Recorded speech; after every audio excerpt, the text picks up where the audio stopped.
ஒன்றா எதிர்கட்சிகள் ஒன்றா கத்தலாம், உறுதிமொழி என்னாச்சு உறுதிமொழி என்னாச்சுன்னு. 70 நாளில் எந்த உறுதிமொழி யாரும் நிறைவேற்றது கிடையாதுங்க. இன்னும் டைம் இருக்குல்ல. ஆட்சியாளர்கள் எதிர்கட்சியாக இருக்கிற முன்னாள் ஆளுங்கட்சியை அம்பலப்படுத்துகிற மாதிரியோ பெரிய அளவுக்கு ஒன்றும் விவாதங்கள் வரல.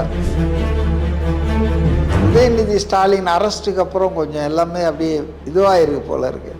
கடன் கட்டுவேன்னு சொல்லி கடன் வாங்குறீங்க, அது ஆட்சியாளர்கள் அதை ரத்து பண்ணிடணும் முழுமையாக அப்படின்னா இது என்ன நியாயமாகவே இல்லையா? விவசாயத்தை ஒரு லாபமான ஒரு தொழிலாக மாற்றணும். அதுக்கு ஏதாவது நிரந்தரமாக வழி பண்ணணும். iPlus TV, India's #1 QLED TV. Crystal clear picture quality with 3-year replacement warranty. Smart voice, smart entertainment. 4ஆம் துண் நேயர்கள் அனைவருக்கும் வணக்கம். இன்று நம் நிகழ்ச்சியின் சிறப்பு விருந்தினர் அரசியல் விமர்சகர் திரு CK மதிவாணன் அவர்கள் இணைந்துள்ளார். வணக்கம் சார். வணக்கம். இன்றைய வேளாண் பட்ஜெட் மீதான விவாதம் பயங்கர ஒரு சிரிப்பலையோடும் பயங்கர ஒரு விவாதத்தோடும் இரண்டும் கலந்து ஒரு மாதிரி போச்சு சார். நீங்கள் இதை எப்படி பார்க்குறீங்க இன்னைக்கான விவாதத்தை? அதான் நீங்களே சொல்லிட்டீங்களே, அதாவது ஒன்றும் பெரிய காரசாரமாலாம் ஒன்றும் இல்லை. இன்றைக்கி எல்லாம் ரொம்ப பான் ஹோமியாக, ரொம்ப தோழமையாக, ஆதவ அர்ஜுனா தான் எனக்கு சீட்டு வாங்கி கொடுத்தாரு அப்படின்னு ஒரு திமுக எம்எல்ஏ பேசுகிறதும், ஏவா வேலுக்கு ஆதவ அர்ஜுனா நெருங்கிய உறவினர் சொந்தக்காரங்க தான் சொல்கிறதும்.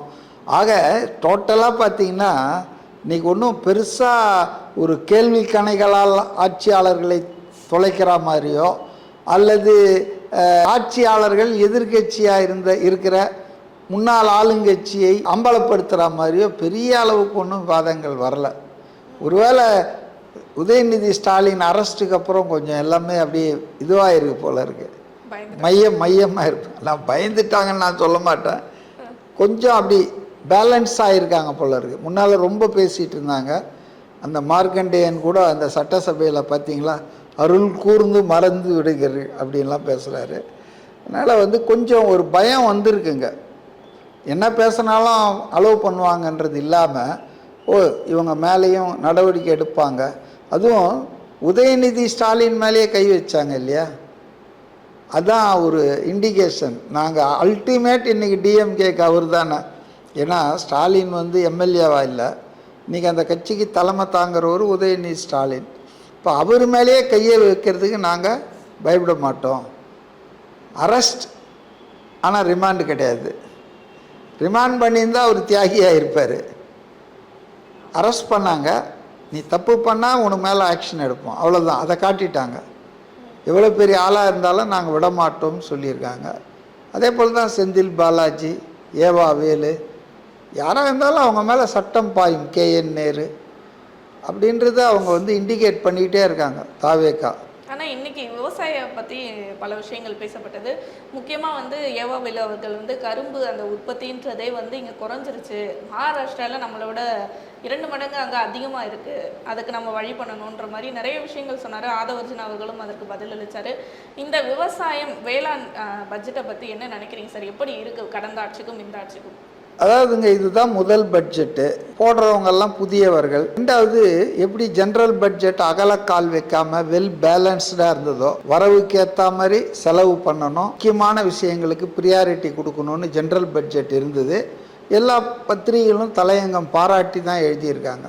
ஒன்றா எதிர்கட்சிகள் ஒன்றா கத்தலாம், உறுதிமொழி என்னாச்சு உறுதிமொழி என்னாச்சுன்னு. 70 நாளில் எந்த உறுதிமொழி யாரும் நிறைவேற்றது கிடையாதுங்க. இன்னும் டைம் இருக்குல்ல. 5 ஆண்டுகளுக்குள்ளே அவங்க நிறைவேற்றலைன்னா அப்புறம் நீங்கள் சொல்லலாம்.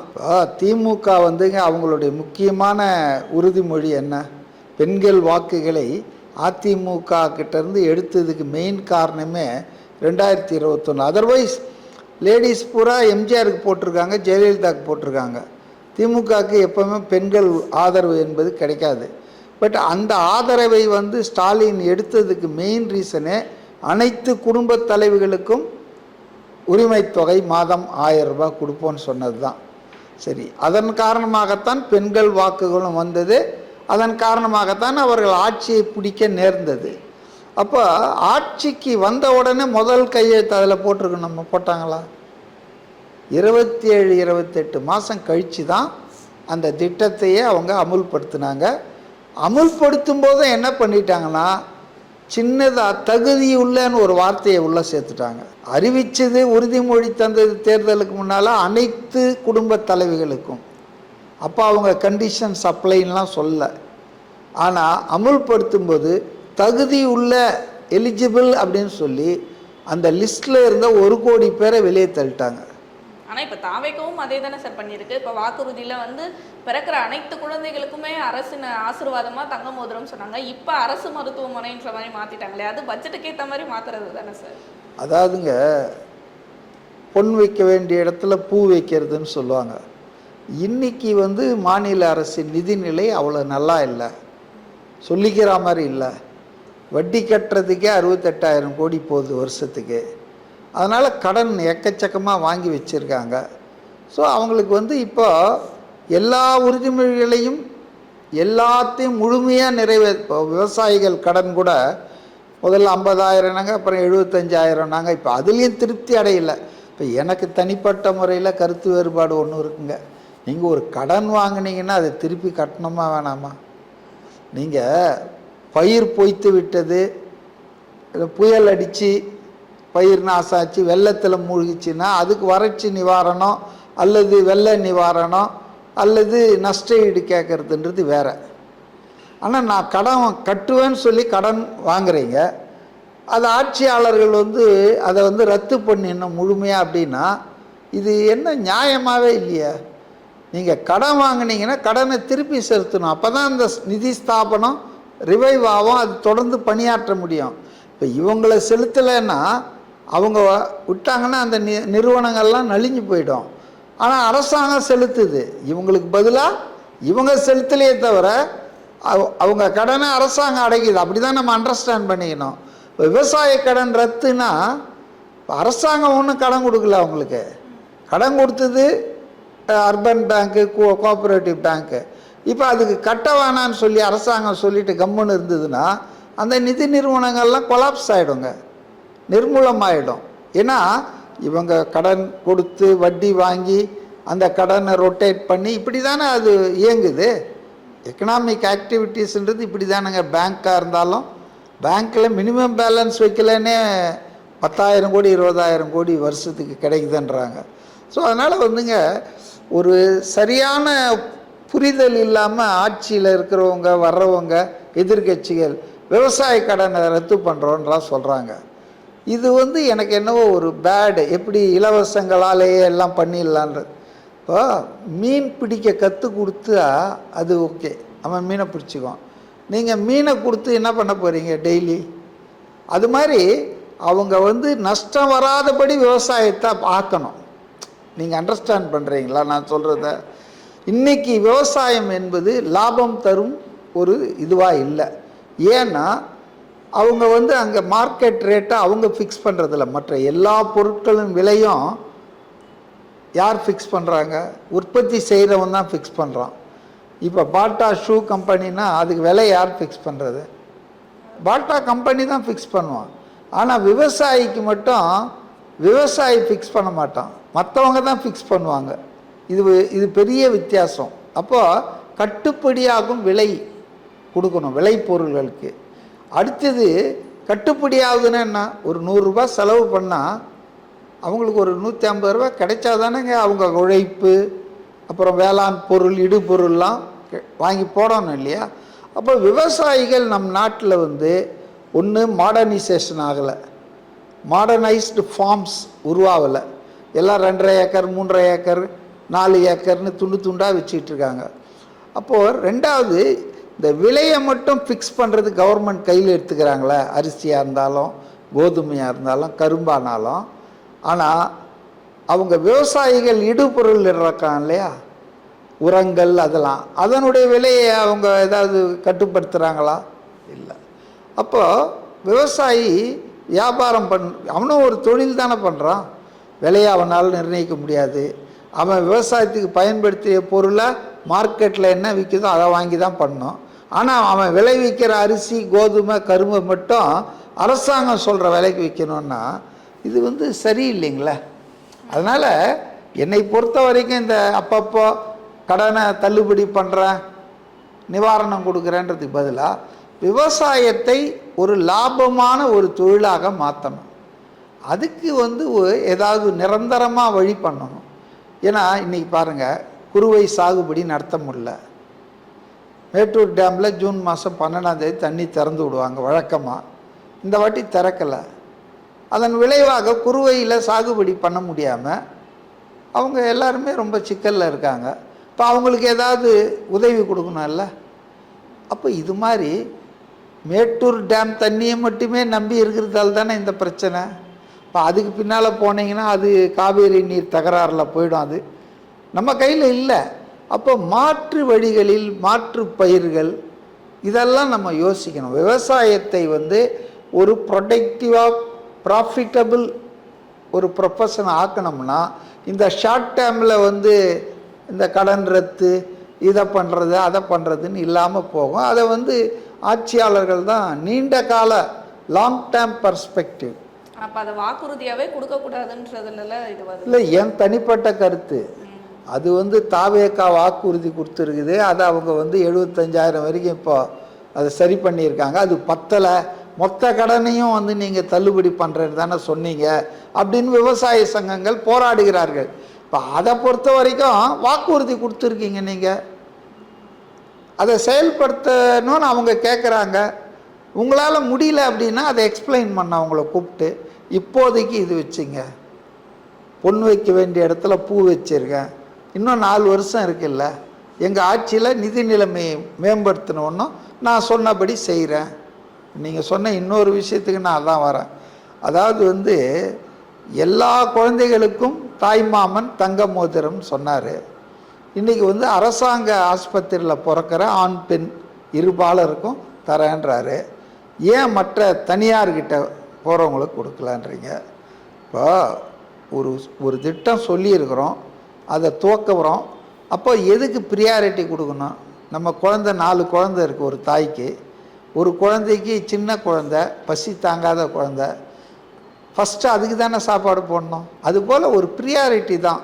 இப்போதைக்கு இந்த திட்டத்தில் நாங்கள் கொடுக்க மாட்டோன்னு சொல்லியா, குழந்தைகளுக்கு தாய் மாமன் அது அரசாங்க ஆஸ்பத்திரியில் பிறந்தாலும் தாய் மாமன் தான், பிரைவேட் கிளினிக்கில் பிறந்தாலும் தாய் மாமன் தான். இன்னைக்கு இதை தொடங்கியிருக்காங்க. ஒரு பிகினிங், ஃபஸ்ட்டு பட்ஜெட்டில் ஒரு பிகினிங் ஆகிருக்கு. மேபி இதை எக்ஸ்டெண்ட் பண்ணுவாங்க எல்லா ஆஸ்பத்திரிக்கும். ஆனால் இன்றைக்கி என்னென்னா, ரொம்ப வாழ வழி இல்லாதவங்க, வசதியற்றவர்கள், சமூகத்தில் ரொம்ப அடித்தளத்தில் இருக்கிறவங்க தான் கவர்மெண்ட் ஹாஸ்பிட்டலுக்கு போகிறாங்க. மற்றவங்கெல்லாம் ப்ரைவேட் மல்டி ஸ்பெஷாலிட்டி ஹாஸ்பிட்டலுக்கு போகிறாங்க.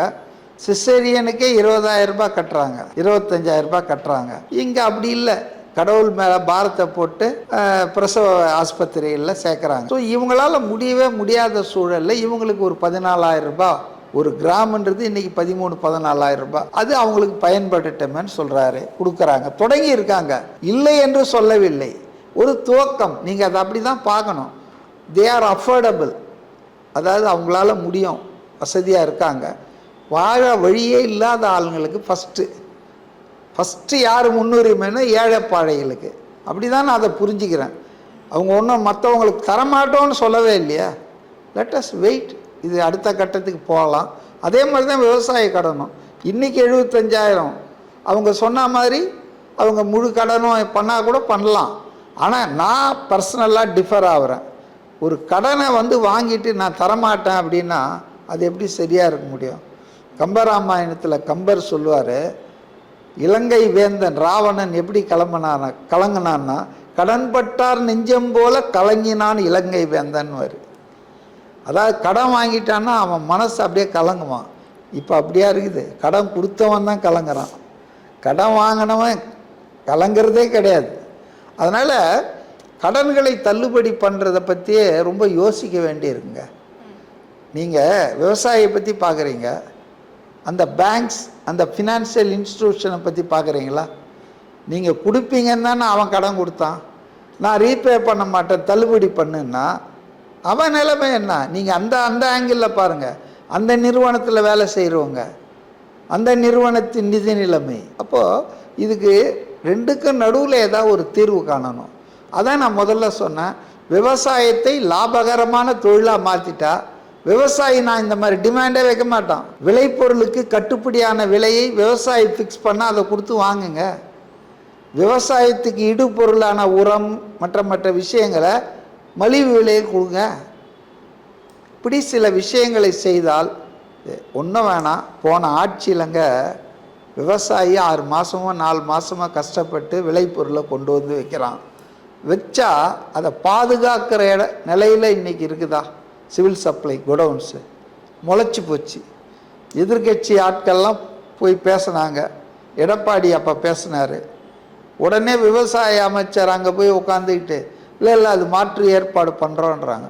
நமக்கு கலைஞருக்கு பேனா செலவிக்கிறதுக்கு 86 கோடி ஒதுக்க முடியுது. அண்ணா அறிவாலயம், கலைஞர் கருவூலம், அப்படி பல 100 கோடி ரூபாய் செலவு பண்ண முடியுது. ஏன் நம்ம தஞ்சாவூர் திருவாரூர் மாவட்டம்ன்றது நெற்களஞ்சியம். அப்போ அங்கே இவங்க தானே 60 வருஷம் ஆண்டிருக்காங்க. நான் திமுகவை மட்டும் சொல்ல. அங்கே ஏன் போதுமான குடவுன்லாம் கட்டலை? ஏன் கொள்முதல் பண்ணுறத விவசாயி மழையில் அப்படியே முளைஞ்சி போகுது? இது என்ன சாதாரண விஷயமா இது? அப்போது திமுக அதிமுக இந்த விவசாயிகள் பிரச்சனையில் ஒன்றும் பெருசாக கவலைப்பட்டுக்கல. ஆனால் இப்போ அதை வச்சு விமர்சனம் பண்ண ஆரம்பிச்சிட்டாங்க. பண்ணுவாங்க. அதாவதுங்க விமர்சனம் பண்ணுறதில் அவங்க எக்ஸ்பர்ட்டுங்க. இப்போ இந்த காவேரி நதிநீர் பங்கீட்டு பிரச்சனையே இருக்குது. இதுக்கு யார் மூல காரணம் தெரியுங்களா? கலைஞர் கருணாநிதி தான். 2 விஷயத்தில் என்னால் அவரை சொல்ல முடியும். 1924 சுதந்திரத்துக்கு முன்னால் அந்த காவேரி நீர் பகிர்வு ஒப்பந்தம் 50 வருஷத்துக்கு போட்டாங்க. அதுலேயே என்ன சொன்னதாக தகவல்னால் 50 வருஷத்தும் முடிகிறதுக்கு முன்னாலேயோ ரீநெகோஷியேட் பண்ணி எக்ஸ்டெண்ட் பண்ணலாம் இந்த உடன்பாடை அப்படின்னாங்க. அப்போ நம்ம தானே வயிற்று வலி இருக்குது, நம்ம தானே கடைமடை வரைக்கும் தண்ணி வரணும்னு நினைக்கிறோம். அப்போ நாம் தானே 74க்கு முன்னாலே இதை பற்றி பேசி செட்டில்மெண்ட் பண்ணியிருக்கணும். அப்போ கருணாநிதி தானே முதலமைச்சர் இருந்தார் 69லேருந்து. ஏன் அவர் அதுக்கு முயற்சி பண்ணல? ஏன் அவர் அதை எக்ஸ்டெண்ட் பண்ணாமல் கோட்டை விட்டு லேப்ஸாக விட்டார் 74ல்? இதுதான் முதல் பிரச்சனை. 2வது பிரச்சனை என்னென்னா 71லேயே 74ல் அக்ரிமெண்ட் முடியுது. ஆனால் இவர் 71லே சுப்ரீம் கோர்ட்டில் போய் கேஸ் போட்டார், லிட்டிகேஷனை தொடங்கிட்டார், சட்டப்பூர்வமான போராட்டத்தை தொடங்கினார். சரி, ஓகே, அவங்க ஒத்துக்கலை, இவர் கோர்ட்டுக்கு போனார்னா கூட நான் அதை ஏற்றுக்கிறேன். சரி, 72ல் இந்திரா காந்தி வாபஸ் வாங்க சொன்னாங்கன்னு ஏன் வாபஸ் வாங்கினீங்க? நீங்கள் தான் கோர்ட்டுக்கு போனீங்க. இப்போ அவுட் ஆஃப் கோர்ட் செட்டில்மெண்ட் பண்ணுறது தப்பு கிடையாது. இப்போ கூட இவர் நான் போகலான்னு நினச்சேன்னாரு. அவங்க அந்த பதட்டமான சூழ்நிலையில் வராதிங்கன்ட்டாங்க. அது ஆஹா ஓஹோ அவமானம், போகக்கூடாது அப்படின்னாங்க. ஏன் என்ன தப்பா? ஈரானும் அமெரிக்காவும் குண்டு போட்டுட்ருக்கான் டெய்லி ராத்திரியில். ஆனால் உட்காந்து பேசிகிட்டு இருக்காங்க அவுட் டு எண்ட் த வார். உக்ரைனும் ரஷ்யாவும் பெரும் சண்டை நடக்குது 3 வருஷமாக. ஆனால் 2 பேரும் துருக்கியில் உட்காந்து பேசுகிறாங்க out to end the war. So நீங்கள் 100 நாள் சண்டை போட்டாலும் 101வது நாள் முடிக்கிறதுக்கு உட்காந்து பேசி தானே முடிச்சாகணும், உடன்பாடு ஒப்பந்தம் போட்டாகணும். அதனால் நம்ம ஒன்றும் சண்டை போடுற நாடுகள் இல்லை, அண்டை மாநிலங்கள், நெய்பர்ஸ். அப்போ கர்நாடகாவில் போய் அந்த முதலமைச்சரை இதுக்கு முன்னாலெல்லாம் சந்திச்சிருக்காங்க, ஜெயலலிதாவே சந்திச்சிருக்காங்க, எம்ஜிஆரும் சந்திச்சிருக்காரு. ஒரு 25 வருஷமாக தாங்க ஒரு என்மிட்டி வந்தாச்சு. அப்போ திராவிட நல் திருநாடுன்னு சொல்கிறோம். கர்நாடகா கேரளாலாம் திராவிடத்தில் தானே வருது, திராவிடத்துக்கு வெளியாக இருக்குது, திராவிட மாடல்ன்றோம். ஏன் திராவிடத்தில் இருக்கிற ஒரு மாநிலத்தோட கூட பேசுனா என்ன பெரிய பாவமா? அது இ ட்ரைட் இஸ் பெஸ்ட், அவ்வளோதான். அதாவது சட்ட நடவடிக்கைகள் எதையும் கருணாநிதி வாபஸ் வாங்கின மாதிரி கைவிடலை இவர். அது பாட்டினது. இன்னொரு பக்கம் ட்ரை பண்ணுறோம், எல்லா வகையிலையும் ட்ரை பண்ணுறார், ஒரு அமிக்கபிள் செட்டில்மெண்ட் வரட்டோன்னு. அதை இவங்க துரோகம், நீர்த்து போயிடும், தமிழ்நாடு உரிமை அவமானம் படுத்திட்டாங்க, தமிழ்நாட்டுக்கே அவமானம். அவர் ஒன்றும் சொல்ல, அவர் நீங்கள் சொன்னதால் இது தமிழ்நாட்டுக்கே அவமானம், அவரை வரவானான்னு சொன்னதுன்னா அவர் சொன்னால் அப்படி அந்த அவமானத்தையும் நான் தாங்க தயார் தமிழ்நாட்டுக்காகன்னாரு. அவங்க 2 பேருமே மியூச்சுவலி அக்ரிடு டேட்டு தான் 3ஆம் தேதி. அந்த 3ஆம் தேதி நீங்கள் என்ன பண்ணீங்க? அவங்க சந்திக்கிறாங்க, அதை திசை திருப்புறதுக்காக தஞ்சாவூரில் ஆர்ப்பாட்டம் போட்டீங்க. உங்கள் 3ஆம் தேதி எதுக்காக அங்கே ஆர்ப்பாட்டம் போட்டீங்க? இந்த 3ஆம் தேதி திசை திருப்பு. உங்கள் நோக்கம் பாலிடிக்ஸ், அரசியல் ரீதியாக விஜயை கார்னர் பண்ணணும். தமிழ்நாட்டுக்கு தண்ணி கிடைக்குதா, பிரச்சனை தீருதா, அதெல்லாம் உங்கள் பிரச்சனையே இல்லை. அப்போ அங்கே போட்டு என்ன பேசுகிறீங்க? மேகதாதில் அணை கட்டுவதை தடுக்க தவறிய தாவேக அரசை கண்டிக்கிறோன்றீங்க. 2வது கோரிக்கை பேனரில் கட்டிட்டாங்களா அணை? மேகதாதில் கட்டினா தானேங்க தடுக்க தவறிய தாவேக அரசுன்னு வரும். 77 நாளில் கட்டிட முடியுமா ஒரு அணையை? கக்கூசையே கட்ட முடியாது முழுசா. அப்போ ஏதாவது ஒரு குறை சொல்லணுன்றதுக்காகவே சொல்கிறேன். வேற என்னங்க? அதாவது குறை சொல்லணும், குற்றம் சொல்லணும், அபாண்டமாக பொய் பேசணும். அதுக்கு என்ன ஒன்றா சொல்லலாம். ஏன்னா நம்ம ஆட்சியில் இல்லை. இப்போ நம்ம ஆட்சியில் இருந்தால் என்ன பல்ட்டி அடிப்போம் தெரியுங்களா? இல்லைங்க, உறவுக்கு கை கொடுக்கணுங்க, உரிமைக்கு குரல் கொடுக்கணுங்கன்னு வைங்க. ஸோ அதனால் திமுகவுடைய பாலிட்டிக்ஸ் டிஸ்ரப்டிவ் பாலிட்டிக்ஸ். அது ஒரு நேர்மையான ஒரு எதிர்கட்சியாக, பொறுப்புள்ள எதிர்கட்சியாக இல்லை, அது எதிரி கட்சியாக இருக்குது. எதிர்கட்சி என்பது வேற. எது செய்தாலும், உதாரணத்துக்கு விஜய் ரைட் ஹேண்டில் சாப்பிட்ணுன்னு சொன்னார்னா, இல்லை நாங்கள் லெஃப்ட் ஹேண்டில் தான் சாப்பிடுவோம். இதுதான் எதிரி கட்சி மனப்பான்மை. எதிர்கட்சினா ஆக்கப்பூர்வமாக செயல்படணும், அரசாங்கத்தின் குறைகளை இடித்துரைக்கணும், அரசாங்கத்தின் நல்ல முயற்சிகளை பாராட்டணும், நல்லது செய்தால் வரவேற்று, அல்லது செய்தால் அதை எதிர்த்து போராடுறது. இதுதான் ஜனநாயகத்தில் எதிர்கட்சியின் பண்பு. ஆனால் அரசாங்கம் என்ன சொன்னாலும் மேகதாதுல அணை கட்டக்கூடாதுன்னு சொன்னால் கூட அதை எதிர்ப்பாங்க பொழுது கொஞ்ச நாள் போனால். அது என்ன, நீங்கள் இந்த ஒரு கதை சொல்லுவாங்க இல்லையா, ஒரு மாமியார் மருமகள் கதை. அதாவது மருமகள் ரோட்டில் வாசலில் பிச்சைக்காரன் கேட்டோன்னா போய் பார்த்தாங்களாம். அதெல்லாம் ஒன்றும் இல்லை, சாப்பாடெலாம் இல்லை, போப்பா அப்படின்னாங்களாம். உடனே மாமியார் சொன்னேன், நீ யார் அதை சொல்கிறதுக்கு, இங்கே வாப்பானாங்க. அவன் ரொம்ப ஆவல, நான் சொல்கிறேன் ஒன்றும் இல்லை போனாங்களாம். அந்த மாதிரி அப்ரோச் தான் இருக்குதே தவிர திமுகவுக்கு எதிர்கட்சிகளுக்கும். ஆட்சியில் வந்திருக்காங்க, அவங்க இன்னும் செட்டில் டவுன் ஆகலை. ஒரு பெரிய பிரச்சனை இது, ஒரு 50 வருஷமாக இருக்கிற பிரச்சனை. சொல்லப்போனால் நான் பல நேர்காணலில் சொல்லியிருக்கேன், 1948 தான் இந்த மேகதாத்தில் அணை கட்டுறதை பற்றி ஒரு சிந்தனையே வந்திருக்கு கர்நாடகத்தில். அப்போ சுதந்திரத்துக்கு வாங்கின அடுத்த வருஷன்றதால மொழிவாரி மாநிலம்லாம் இல்லை. இன்றைக்கி இருக்கிற கர்நாடகா, தமிழ்நாட்டில் நம்ம பேர் மெட்ராஸ் மாகாணம், அவங்க பேர் மைசூர் மாகாணம். அந்த மைசூர் மாகாணத்தில் 1948 மேகதாதுன்ற இடத்துல அணையை கட்டி ஹைட்ரோ எலக்ட்ரிக் பவர், இந்த நீர்வீழ்ச்சி போட்டு மின்சாரம் எடுப்பாங்க இல்லையா, டைனமோஸ்லாம் வச்சு, அந்த ஹைட்ரோ எலக்ட்ரிக் பவருக்காக பண்ணலாம், சின்ன டேமுன்னு முடிவு பண்ணிக்கிறாங்க. ஆனால் அது அப்படியே காலப்போக்கில் ரிசர்வாயரே கட்டலாம் அப்படின்னு வந்து 2019 சித்தராமையா அவர்கள் காங்கிரஸ் கட்சியின் முதலமைச்சராக கர்நாடகத்தில் இருக்கும்போது தான் ஃபஸ்ட்டு டீட்டெயில்டு ப்ராஜெக்ட் ரிப்போர்ட்டு கவர்மெண்ட்டுக்கு போகுது, ஒன்றியத்துக்கு அல்ல காவேரி வாட்டர் கமிஷனுக்கு போகுது. அப்போ சென்ட்ரல் வாட்டர் கமிஷனுக்கு அப்போ அவங்க திருப்பி அனுப்புகிறாங்க, இதில் இந்த கோளாறுக்கு, இந்த கிளியரன்ஸ் இல்லை, இந்த தப்பு இருக்குன்னு. அது அப்படியே 19 ஃபுட்பால் ஆடிக்கிட்டே இருக்குது, மேலே போகிறது வருதுன்னு. போன மாதம் திருப்பி அனுப்பிச்சிக்கிறாங்க கடைசியாக, என்விரான்மெண்ட் கிளியரன்ஸ் இல்லை, அதே போல் இந்த ட்ரிபியூனல் ஆர்டரெல்லாம் இது விரோதமாக இருக்குன்ட்டு. ஸோ ப்ராஜெக்ட் ரிப்போர்ட்டே இன்னும் அப்ரூவ் ஆகலை. அதை கட்டுவதை தடுக்க தவறிய தாவேக அரசுன்னா உங்களுக்கு என்ன, ஜனங்கள்லாம் முட்டாளுன்னு நினச்சிட்டு இருக்கீங்களா? இல்லை இந்த 70 நாளில் தான் வந்துதான் இந்த பிரச்சனை. So DMK is not acting as a responsible opposition party. Election result 5ஆம் தேதி 4ஆம் தேதி வந்தது. 5ஆம் தேதி எனக்கு நல்லா ஞாபகம் இருக்குது, ஸ்டாலின் ஒரு ஸ்டேட்மெண்ட் விட்டார், நாங்கள் ஒரு பொறுப்பான எதிர்கட்சியாக செயல்படுவோம், 6 மாதத்துக்கு எந்த சிக்கலையும் உருவாக்க மாட்டோம் புதிய ஆட்சிக்கு. 6ஆம் தேதியே மீறிட்டாங்களாங்க. 6ஆம் தேதியிலேருந்தே இதை தானே பண்ணிகிட்டு இருக்காங்க. ஸோ அதனால் மக்கள் இதையெல்லாம் பார்த்துட்ருக்காங்க. அதுவும் நேரலையில் இப்போல்லாம் சட்டமன்ற நிகழ்வுகள் தாவேக்கா ரொம்ப பெரிய நல்ல வேலை பண்ணியிருக்காங்க. முன்னாலெல்லாம் சபாநாயகர் எடிட் பண்ணி கொடுக்குறத தான் டிவியில் பேப்பர்லலாம் போடுவாங்க. இப்போ ஜனங்க நாளைக்கு தான் பேப்பரில் வரும், இன்றைக்கி லைவாக பார்த்துடுறாங்க எப்படிலாம் நம்ம தேர்ந்தெடுத்த பிரதிநிதிகள் என்னெல்லாம் பேசிக்கிறாங்க, மக்கள் நலன் எவ்வளோ இருக்குது, அவங்களுடைய தனிப்பட்ட விருப்பு வெறுப்புகள் எவ்வளோ இருக்குது. இப்போ ஒரு அமைச்சர் பேசுகிறாரு சட்டமன்றத்தில்,